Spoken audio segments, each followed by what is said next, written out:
قسم اس وقت کی از ابو یحییٰ ایپیسوڈ 12 پارٹ 2۔ نائمہ جو یہ منظر دیکھ کر دنگ رہ گئی تھی اور اس کی زبان سے الفاظ نہیں نکل رہے تھے۔ وہ سوچ رہی تھی کہ افراد کی زندگیوں کے حوالے سے کی گئی کوئی پیش گوئی تو کبھی کبھار ٹھیک ثابت ہو سکتی ہے، مگر پوری قوم سے متعلق اتنی صحیح خبر اللہ کے سوا اور کون دے سکتا ہے؟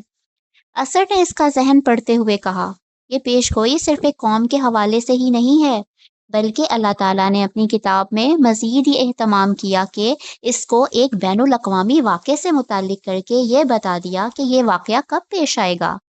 پھر اس خلاف توقع واقعے کی بھی بالکل ٹھیک ٹھیک پیش گوئی کر دی۔ وہ کیا واقعہ ہے؟ عرب کے پڑوس میں دو سپر پاورز میں سے ایک جنگ جاری تھی۔ اس جنگ میں ایک طرف سلطنت روم کے مسیحی تھے اور دوسری طرف ایران کے آتش پرست مجوسی۔ اس وقت جب رومی یہ جنگ مکمل طور پر ہار چکے تھے، اللہ تعالیٰ نے یہ پیش گوئی فرما دی کہ رومی جو آج مغلوب ہیں ان قریب اس جنگ میں غالب ہوں گے، اور اسی وقت مسلمانوں کو بھی اللہ کی نصرت حاصل ہوگی اور وہ خوشیاں منائیں گے۔ یہ کہتے ہوئے اثر نے نائمہ کو لیا اور ایک دفعہ پھر وہ خانہ کعبہ کے پاس کھڑے ہوئے تھے۔ منظر ذرا مختلف تھا، مگر وہی صادق و امین ہستی قرآن مجید کو دل نشین آواز میں پڑھ رہی تھی۔ اثر نے نائمہ کو توجہ دلاتے ہوئے کہا، خود اپنے کانوں سے سنو کہ اس واقعے کے رونما ہونے سے 9 برس قبل کس طرح اس واقعے کی پیش گوئی جاری ہے۔ رومی پاس کے علاقے میں مغلوب ہوئے اور وہ اپنی مغلومیت کے بعد ان قریب چند سالوں میں غالب آ جائیں گے۔ اللہ ہی کے حکم سے ہوا جو پہلے ہوا، اور اللہ ہی کے حکم سے ہوگا جو بعد میں ہوگا، اور اسی وقت اہل ایمان مسرور ہوں گے اللہ کی مدد سے۔ وہ جس کی چاہتا ہے مدد کرتا ہے، اور غالب و مہربان تو وہی ہے۔ یہ اللہ کا حتمی وعدہ ہے، اور اللہ اپنے وعدے کی خلاف ورزی نہیں کرتا، لیکن اکثر لوگ نہیں جانتے۔ وہ اس دنیا کی زندگی صرف ظاہر کو جانتے ہیں، اور آخرت سے وہ بالکل ہی بے خبر ہے۔ سورہ روم۔ یہ الفاظ ختم ہوئے تو اثر نے نائمہ کو مخاطب کیا، سن لیا تم نے؟ رسول اللہ قرآن کی یہ خبر اس وقت دے رہے ہیں جب اس کی پیش گوئی کا کوئی سوچ بھی نہیں سکتا تھا۔ ہاں، میں نے تاریخ میں یہ واقعہ پڑھا ہے۔ ابتدا میں ایرانی بادشاہ خسرو پرویز نے کم و بیش پوری رومی سلطنت پر قبضہ کر لیا تھا۔ رومیوں کو مکمل شکست ہو چکی تھی۔ اس کا کوئی امکان نہیں تھا کہ وہ اس جنگ میں ایرانیوں کو شکست دے سکیں۔ بالکل صحیح، لیکن غور کرو، یہ ایک نہیں 2 پیش گوئیاں ہیں، رومیوں کی فتح کی اور مسلمانوں کے لیے نصرت الہی کی۔ چنانچہ جس وقت رومیوں کو فتح حاصل ہوئی، کم و بیش اسی زمانے میں جنگ بدر کا واقعہ پیش آیا، جب مسلمانوں نے نصرت الہی سے اپنے سے 3 گنا بڑے لشکر کو عبرتناک شکست دی۔ نائمہ خاموش رہی۔ اسے بے اختیار عبداللہ یاد آیا۔ اس نے بھی اسے اس پیش گوئی کے بارے میں بتایا تھا۔ وہ آہستہ سے بولی، مجھے کسی نے یہ بات بتائی تھی، مگر اس وقت میں یہ بات سمجھ نہیں سکی تھی۔ انسان جب کچھ سمجھنا نہ چاہے تو کوئی اسے کچھ نہیں سمجھا سکتا۔ مخالفت اور انات میں مبتلا کوئی شخص کبھی سچائی نہیں سمجھ سکتا، چاہے حقیقت کتنی ہی کھول کر بیان کر دی جائے۔ دیکھو، اسی انات کا شکار یہ مکہ کے سردار ہیں، اور اب دیکھو کس طرح سرزمین عرب سے ان کی بے دخلی کا اعلان ہو رہا ہے۔ اثر نے نائمہ کو ساتھ لیا۔ اس دفعہ صاحب قرآن ایک دوسری جگہ سے قرآن پڑھ رہے تھے۔ اور بے شک یہ سرزمین میں تمہارے قدم اکھاڑ دینے کے در پہ ہیں، تاکہ یہ تم کو یہاں سے نکال چھوڑیں، اور اگر ایسا ہوا تو تمہارے بعد یہ بھی ٹکنے نہ پائیں گے۔ ہم نے تم سے پہلے اپنے جو رسول بھیجے، ان کے باب میں ہماری سنت کو یاد رکھو، اور تم ہماری سنت میں کوئی تبدیلی نہیں پاؤ گے، اور دعا کرو کہ اے میرے رب، مجھے داخل کر عزت کا داخل کرنا، اور مجھے نکال عزت کا نکالنا، اور مجھے خاص اپنے پاس سے مددگار قوت نصیب کر، اور اعلان کر دو کہ حق آ گیا ہے اور باطل مٹ گیا ہے، اور باطل نابود ہونے والی چیز ہے۔ سورہ بنی اسرائیل۔ تلاوت ختم ہوئی تو اثر نے اس پر تبصرہ کیا، تم نے سن لیا کہ کیا کہا جا رہا ہے؟ یہ مکہ ہے، جہاں مسلمان بدترین حالات میں گھرے ہوئے ہیں۔ ان کے لیے جان بچانا مشکل ہو چکا ہے۔ کفار ان کو مکہ سے نکالنے اور ان کے قتل کے در پہ ہیں۔ کوئی انسان زیادہ سے زیادہ حوصلہ کر کے یہ اندازہ کر سکتا ہے کہ کسی طرح یہ جان بچا کر یہاں سے نکل جائیں، لیکن اس قدر یقین کے ساتھ یہ بات کہنا کہ رسول کے نکالنے کے بعد یہ لوگ اس سرزمین میں نہ رہ پائیں گے، اور اس بات کو رسولوں کے باب میں ایک مستقل سنت اور طریقے کے طور پر پیش کرنا، صرف اور صرف اللہ تعالیٰ کے لیے ممکن ہے۔ اس پر متضاد یہ کہ ان حالات میں حق کے آنے اور باطل کے مٹائے جانے کی پیش گوئی تو کوئی انسان کر ہی نہیں سکتا۔ آؤ اب دیکھو کہ ہجرت مدینہ کے صرف 8 برس کے اندر کس شان سے مکہ اور پورے عرب میں رسول اللہ صلی اللہ علیہ وآلہ وسلم کا اقتدار قائم ہو گیا ہے، اور مشرکین عرب سے یہ سرزمین خالی ہو گئی ہے۔ یہ کہتے ہوئے اثر نے نائمہ کو ساتھ لیا۔ ایک دفعہ پھر ایام و پہر بدلے۔ اس مرتبہ وہ دونوں مکہ سے باہر ایک بلند پہاڑ پر کھڑے تھے۔ اس پہاڑ سے ایک طرف شہر مکہ کے اندر کا منظر نظر آ رہا تھا تو دوسری طرف شہر سے باہر کا۔ نائمہ نے دیکھا کہ ہزاروں صحابہ کرام کا لشکر مکہ کے اندر داخل ہو رہا ہے۔ مکہ کے مکین جو کل تک مکہ کے بلکہ پورے عرب کے سردار تھے، آج خوف زدہ ہو کر اپنے گھروں میں چھپے ہوئے تھے۔ ظلم سہتے ہوئے مار کھائے ہوئے مسلمان اپنے اونٹوں اور گھوڑوں پر سوار فاتحانہ انداز میں مکہ میں داخل ہو رہے تھے۔ مکہ فتح ہو چکا تھا۔ کفار میدان جنگ میں ہی نہیں، عقیدے کے میدان میں بھی ہمیشہ کے لیے ہار چکے تھے۔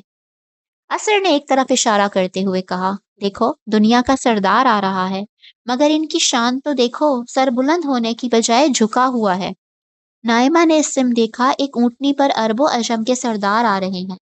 ان کا سر اللہ کی شکر گزاری اور اپنی عاجزی کے احساس سے اتنا جھکا ہوا ہے کہ پیشانی اونٹنی کی گردن کو چھو رہی ہے۔ ان کی عظمت دیکھو کہ آج انہوں نے اپنے ہر دشمن کو معاف کر دیا ہے، کسی سے انتقام نہیں لیا سوائے اللہ کے دشمنوں کے۔ اثر کا اشارہ ان بتوں کی طرف تھا جن کو رسول اللہ صلی اللہ علیہ وآلہ وسلم اپنی لاٹھی سے گرا رہے تھے۔ اس کے ساتھ ہی آپ صلی اللہ علیہ وآلہ وسلم وہ جملے ارشاد فرما رہے تھے جو تھوڑی دیر قبل نائمہ نے سنے تھے، حق آ گیا اور باطل مٹ گیا، بے شک باطل ہے ہی مٹ جانے والا۔ نائمہ کی زبان سے بے اختیار نکلا، بے شک باطل مٹنے کے لیے ہی ہے۔ نائمہ بے خودی کے عالم میں یہ منظر دیکھ رہی تھی، پھر اسے یکایک کوئی خیال آیا اور بولی، میں نے اس دور کا مدینہ نہیں دیکھا، مجھے وہ تو دکھا دو۔ ہاں وہاں بھی چلنا ہے، وہاں کی 2 پیش گوئیاں تمہیں دکھانی ہیں۔ یہ کہتے ہوئے اثر نے نائمہ کو لیا اور وہ دونوں چند قدم چلے۔ اب نائمہ کے سامنے کھجور کے تنوں پر قائم اور مٹی اور گارے سے تعمیر شدہ چھوٹی سی مسجد نبوی آ چکی تھی۔ نائمہ نے عمرہ کے وقت جس مسجد نبوی کو دیکھا تھا، اس کی عظمت کے مقابلے میں یہ بظاہر کچھ نہیں تھی، مگر اس مسجد کی عظمت ان لوگوں سے تھی جو مسجد میں موجود فجر کی نماز جماعت سے ادا کر رہے تھے۔ جب نائمہ اثر کے ساتھ مسجد میں داخل ہوئی تو نمازیوں کے امام، انسانیت کے پیشوا محمد رسول اللہ صلی اللہ علیہ وآلہ وسلم کی زبان مبارک سے سورہ فتح کے یہ الفاظ ادا ہو رہے تھے، وہی ہے جس نے بھیجا ہے اپنے رسول کو ہدایت اور سچے دین کے ساتھ، تاکہ اس کو غالب کرے سارے دینوں پر، اور اللہ کی گواہی کافی ہے، محمد اللہ کے رسول اور جو ان کے ساتھ ہیں وہ کفار پر سخت، آپس میں رحم دل ہیں۔ تم ان کو اللہ کے فضل اور ان کے خوشنودی کی طلب میں رکوع سجود میں سرگرم پاؤ گے۔ ان کا امتیاز ان کے چہروں پر سجدوں کے نشان سے ہے۔ ان کی یہ تمثیل تورات میں ہے، اور انجیل میں ان کی تمثیل یوں ہے کہ جیسے کھیتی ہو جس نے نکالی اپنی سوئی، پھر اس کو سہارا دیا، پھر وہ سخت ہو گئی، پھر وہ اپنے تنے پر کھڑی ہو گئی، کسانوں کے دلوں کو موہتی ہوئی تاکہ کافروں کے دل ان سے جلائے۔ اللہ نے ان لوگوں سے جو ان میں سے ایمان لائے اور جنہوں نے نیک عمل کیے مغفرت اور ایک اجر عظیم کا وعدہ کیا ہے۔ سورہ فتح۔ تلاوت ختم ہوئی، اللہ اکبر کی آواز بلند ہوئی، سب لوگ رکوع میں چلے گئے۔ اثر نے ان لوگوں کو دیکھتے ہوئے کہا، دیکھا تم نے نائمہ، جب یہ الفاظ نازل ہو رہے تھے تو پورے عرب کے مشرکین مسلمانوں کے دشمن تھے۔ مسلمانوں نے بامشکل تمام ایک 10 سالہ جنگ نہ کرنے کے معاہدے کو جو انہیں ذلت آمیز لگ رہا تھا قبول کر کے امن حاصل کیا تھا۔ تم صلح حدیبیہ کی بات کر رہے ہو؟ ہاں، مگر اس کے بعد یہ سورہ فتح نازل ہوئی جس میں فتح مبین کی خوشخبری ملی، اور یہ خبر کہ دین اسلام اس سرزمین کے ہر دین پر غالب آ جائے گا، یہاں کوئی اور دین باقی نہیں رہے گا، اور یہ بات فتح مکہ کے وقت پوری ہو گئی جسے ہم نے ابھی دیکھا ہے۔ بالکل، اور جن صحابہ کرام کا ان آیات میں ذکر تھا، اب تم ان کے حوالے سے ایک بہت بڑی اور ناقابل یقین پیش گوئی سنو گی۔ یہ بڑی پیشگوئی مدینہ میں اس وقت نازل ہوئی تھی جب پورا عرب بھوکے بھیڑیوں کی طرح مدینے پر حملہ آور تھا۔ یہ کہتے ہوئے اثر نائمہ کو ماضی میں ذرا پیچھے لے گیا۔ یہ بے پناہ سرد موسم تھا۔ اہل ایمان یخ بختہ پانی سے وضو کر کے عشاء کے لیے مسجد نبوی آ رہے تھے۔ نائمہ نے دیکھا کہ نمازیوں کی اکثریت کے چہرے پر غربت اور فقر و فاقہ کے آثار ہیں۔ بہت سے لوگوں کے پاس اس شدید سردی سے بچنے کے لیے لباس بھی نہیں تھا۔ کچھ دیر میں نماز شروع ہوئی۔ سورہ فاتحہ کے بعد مخبر صادق نے سورہ نور کا ایک حصہ پڑھنا شروع کیا۔ یہ انسانی تاریخ کی سب سے بڑی اور مارکہ آرا پیش گوئی تھی۔ تم میں سے جو لوگ ایمان لائے اور جنہوں نے عمل صالح کیے، ان سے اللہ کا وعدہ ہے کہ ان کو ملک میں اقتدار بخشے گا، جیسا کہ ان لوگوں کو اقتدار بخشا جو ان سے پہلے گزرے، اور ان کے لیے ان کے اس دین کو متمکن کر دے گا جس کو ان کے لیے پسندیدہ ٹھہرایا، اور ان کی اس خوف کی حالت کے بعد اس کو امن سے بدل دے گا۔ وہ میری ہی عبادت کریں گے اور کسی چیز کو میرا شریک نہیں ٹھہرائیں گے، اور جو اس کے بعد کفر کریں گے تو در حقیقت وہی لوگ نافرمان ہیں۔ سورہ نور۔ الفاظ ختم ہوئے تو اثر نے نائمہ سے مخاطب ہو کر کہا، سنا تم نے ان لوگوں سے جن کا سرمایہ ایمان و عمل صالح کے سوا کچھ نہیں، کیا وعدہ کیا جا رہا ہے؟ مگر تم دیکھو گی کہ آنے والے چند برسوں کے اندر انسانی تاریخ کا سب سے حیرت ناک واقعہ رونما ہوگا۔ اس کے ساتھ اثر نے نائمہ کو لیا اور آگے بڑھا۔ وقت کی گردش کے ساتھ وہ چند برس آگے پہنچ گئے۔ وہ دونوں مدینے ہی میں مصروف تھے، مگر مدینہ کچھ بدل چکا تھا۔ وہ دونوں چلتے ہوئے مسجد نبوی کے اندر داخل ہوئے، جو اب قدرے بڑی ہو چکی تھی۔ اس کے صحن میں سونے، چاندی اور دیگر قیمتی اموال کے ڈھیر لگے ہوئے تھے۔ کچھ لوگ ارد گرد بیٹھے تھے۔ اثر نے تعارف کراتے ہوئے کہا، یہ جو سامنے پیوند لگے کپڑے پہنے ہوئے شخص ہیں، یہ امرہ بن الخطاب رضی اللہ تعالی عنہا ہیں۔ ان کے ساتھ ہی عثمان، علی، طلحہ، زبیر اور دیگر صحابہ کرام بیٹھے ہیں، اور حضرت ابو بکر صدیق۔ نائمہ نے پوچھا، ان کا انتقال ہو چکا ہے؟ رسول اللہ صلی اللہ علیہ وآلہ وسلم بھی خالق کے حقیقی سے جا ملے ہیں۔ اثر نے مسجد کے گوشے میں موجود روضہ اطہر کی طرف اشارہ کرتے ہوئے کہا، یہ عمر بن خطاب کا دور خلافت ہے، وہ عمر جو ایک زمانے میں بکریاں چرایا کرتے تھے، اور یہ ان کے ساتھی جو مکہ میں ظلم و ستم کا شکار تھے۔ یہ سب اسی مسجد میں رسول اللہ کے پیچھے قرآن سن رہے تھے، جس میں ان سے وعدہ کیا گیا تھا کہ انہیں زمین کا اقتدار دے دیا جائے گا۔ سو دیکھو، اس وقت بیشتر متمدن دنیا پر ان لوگوں کا اقتدار قائم ہو چکا ہے۔ ایران کی عظیم ساسانی سلطنت کے پرخچے اڑ چکے ہیں، اور اس کا پورا علاقہ مسلمانوں کے زیر نگین آ چکا ہے، جبکہ رومی سلطنت کے سارے افریقی اور ایشیائی علاقے ان کے قبضے میں آ چکے ہیں۔ فرعون کا مصر بھی؟ نائمہ نے حیرت سے کہا تو اثر بولا، مصر تو اس عظیم سلطنت کا بس ایک صوبہ ہے۔ تم سوچ نہیں سکتی کہ کتنے مختصر وقت میں زمین کا اقتدار اللہ نے اپنے بندوں کے قدموں میں لا ڈالا ہے۔ وہ بندے جنہیں مکہ میں مارا پیٹا جا رہا تھا، اور مدینہ میں جنہیں ہر وقت حملوں اور جنگوں کا خوف رہتا تھا، ناقابل یقین مگر ناقابل انکار۔ شاید اس سے زیادہ بلیغ، جامع اور خوبصورت تبصرہ اس صورتحال پر نہیں کیا جا سکتا تھا جو تم نے کیا ہے۔ مگر اہم بات یہ ہے کہ محمد صلی اللہ علیہ وآلہ وسلم کے مخاطبین کی یہ سزا و جزا خدا کی سچائی کا سب سے بڑا ثبوت ہی نہیں، قیامت کے دن ہونے والی سزا اور جزا کا مکمل نمونہ بھی ہے۔ یہ قیامت کی آخری فل ڈریس ریہرسل ہے۔ یہ انسانیت پر اتمام حجت ہے، جس کے بعد انسانیت فلسفیانہ مباحث سے نکل کر خدا کی سچائی کی مسلمہ دلیل کے دور میں داخل ہو چکی ہے۔ اب یہ مسلمانوں کا کام ہے کہ وہ اس دلیل کو دنیا تک پہنچائیں۔ اسی اثنا میں فضا میں اذان کی صدا بلند ہوئی۔ نائمہ کو لگا کہ ہر لفظ اس کے کانوں سے اس کے دل میں اترتا چلا جا رہا ہے۔ اللہ اکبر، اللہ اکبر، اللہ اکبر، اللہ اکبر، اشہد ان لا الہ الا اللہ، اشہد ان لا الہ الا اللہ، اشہد ان محمد رسول اللہ، اشہد ان محمد رسول اللہ، حی علی الصلاح، حی علی الصلاح، حی علی الفلاح، حی علی الفلاح، اللہ اکبر، اللہ اکبر، لا الہ الا اللہ۔ یہ الفاظ سن کر نائمہ کی عجیب کیفیت ہو چکی تھی۔ مغرب کا وقت ہو گیا تھا، دن ختم ہو چکا تھا۔ نائمہ کو معلوم تھا کہ اس کا سفر بھی ختم ہو رہا ہے۔ وہ بے اختیار مسجد نبوی کے صحن میں بیٹھ گئی۔ تھوڑی ہی دیر میں نمازیوں سے مسجد بھر گئی۔ اقامت بلند ہوئی، صحابہ کرام اٹھے اور جماعت شروع ہو گئی۔ اقامت امیر المومنین حضرت عمر ابن خطاب کر رہے تھے۔ انہوں نے سورہ فاتحہ پڑھی اور اس کے بعد سورہ عصر کی تلاوت شروع کی۔ زمانے کی قسم، بے شک انسان خسارے میں پڑ کر رہیں گے، سوائے ان کے جو ایمان لائے اور عمل صالح کرتے رہے اور حق کی تلقین اور اس پر صبر کی تاکید کرتے رہے۔ اللہ اکبر کے ساتھ سب لوگ رب کی بڑائی کے اعتراف میں جھک گئے۔ عصر نے نائمہ کا ہاتھ تھاما اور خاموشی سے چلتا ہوا مسجد نبوی سے باہر آ گیا۔ سورج ڈوب چکا تھا اور اپنے پیچھے شفق کی لالی آسمان کے دامن پر بطور نشانی چھوڑ گیا تھا۔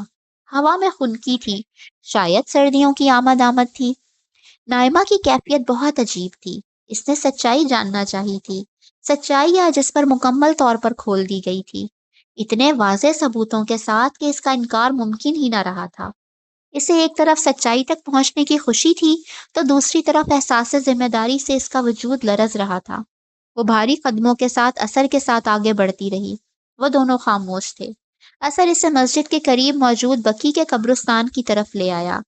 یہ اس کے سفر کا پہلا موقع تھا جب وہ عصر کے ساتھ چلی اور زمانے کے اندر سفر کرنے کے بجائے زمین پر سفر طے کیا۔ اس نے بقی کی طرف دیکھا۔ ابھی اتنی روشنی باقی تھی کہ نائمہ وہاں موجود قبروں کو بآسانی دیکھ سکتی تھی۔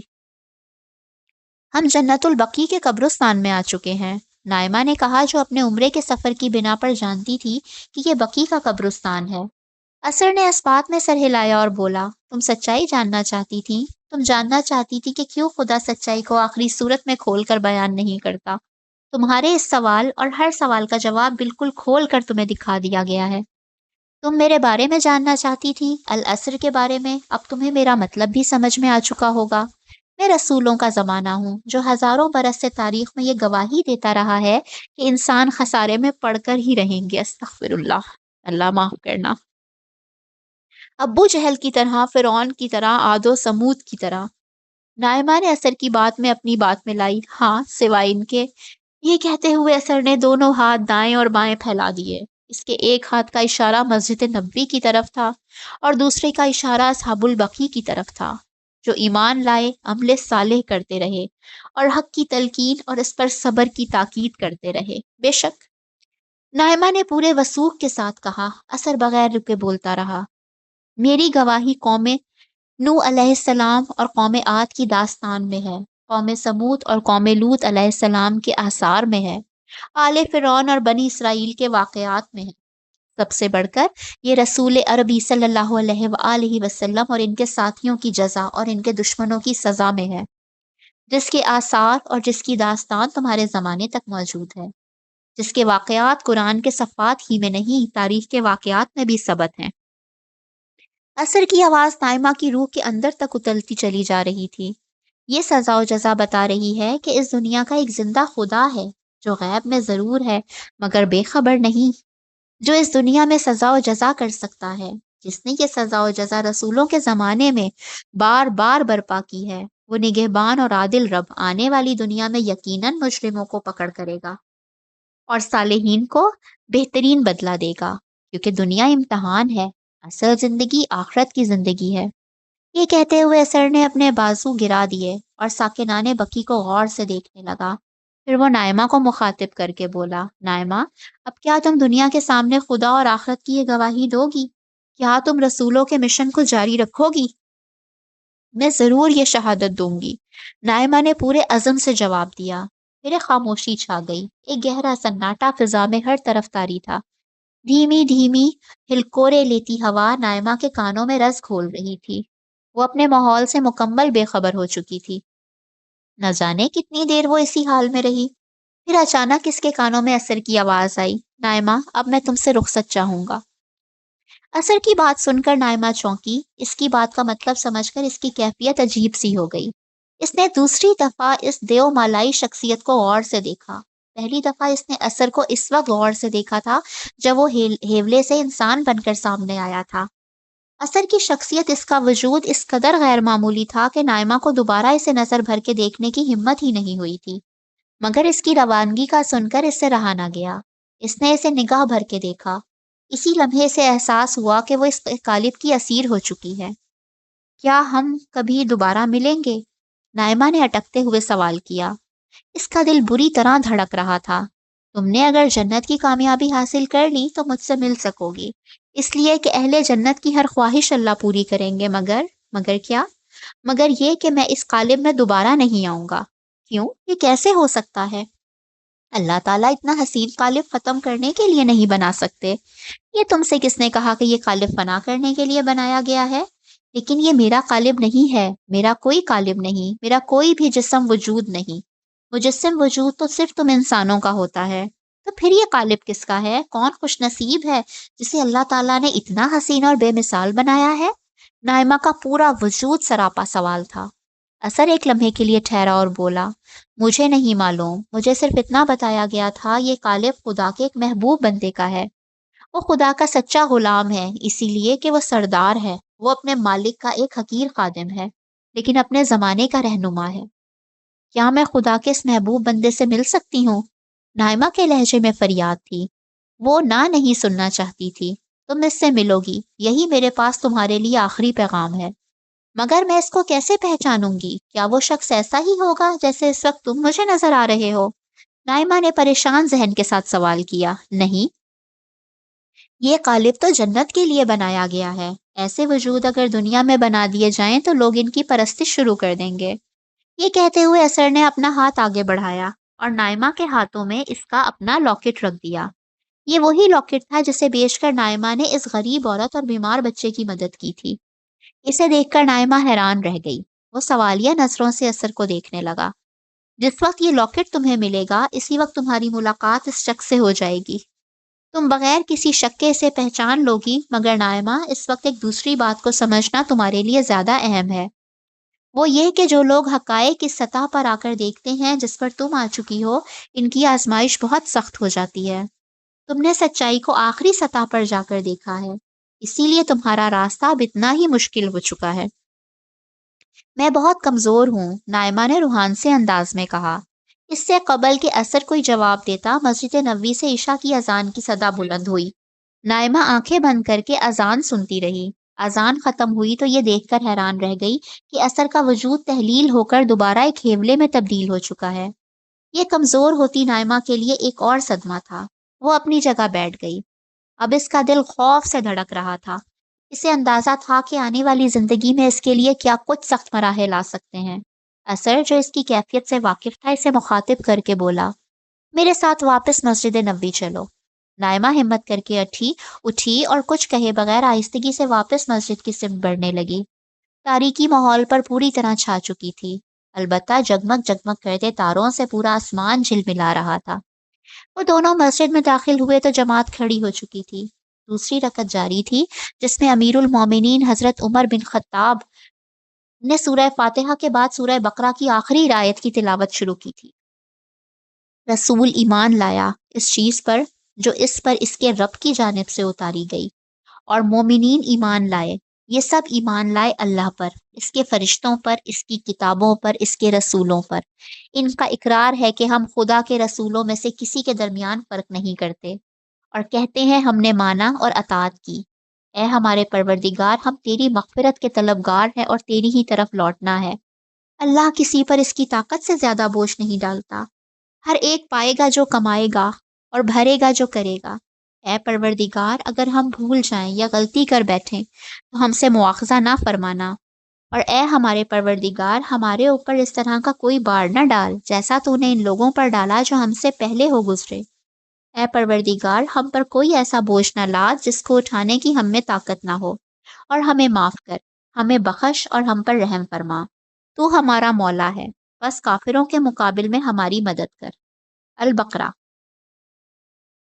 نائمہ یہ سنتی رہی اور ان صاحبان اسلام کو نماز ادا کرتے دیکھتی رہی جو پیغمبروں کے بعد انسانیت کا سب سے زیادہ صاحب عظمت گروہ تھا۔ نماز ختم ہوئی تو اثر نے نائمہ سے کہا، تم نے سنا کہ قرآن میں ابھی کیا کہا گیا؟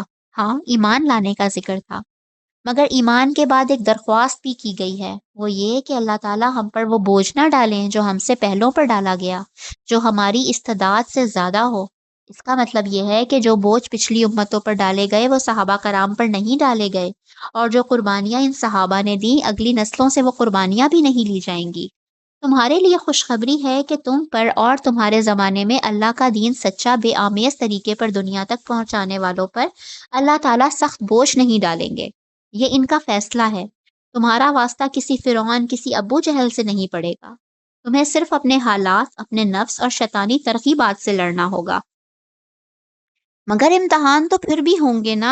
نائمہ کے لہجے میں سارے اندیشے جمع تھے۔ ہاں، امتحان تو ضرور ہوگا، لیکن یاد رکھنا کہ اللہ تعالیٰ نے یہ دنیا امتحان کے لیے ہی تو بنائی ہے، مگر اکثر وہ صرف حوصلے کا امتحان لیتے ہیں، انسان کا نہیں۔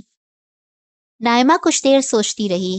اس کے سامنے سزا و جزا کے سارے مناظر آ رہے تھے۔ پھر اس نے مضبوط لہجے میں کہا، میں نے ہر امتحان میں اترنے کا فیصلہ کر لیا ہے۔ اب مجھے فرق نہیں پڑتا کہ امتحان حوصلے کا ہو یا زندگی کا۔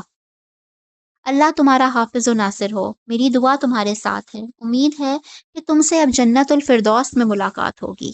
اس کے ساتھ ہی اثر کا وجود فضا میں تحلیل ہوتا ہوا غائب ہو گیا۔ نائمہ نے اپنے ارد گرد دیکھا۔ اس کے ارد گرد ہر طرف اندھیرا چھا چکا تھا، مگر نائمہ کے اندر کوئی خوف نہیں تھا۔ اس نے پورے حوصلے سے نامعلوم منزل کی طرف قدم اٹھا دیے۔ چلے جی، 12ویں باب کا اختتام ہوتا ہے۔ 13واں باب انشاءاللہ نیکسٹ ویڈیو میں ہوگا، اور چینل کو سبسکرائب کرنا نہ بھولیے گا، اور ویڈیو پسند آئے تو لائک اور شیئر کرنا بھی نہ بھولیے گا۔ اللہ حافظ۔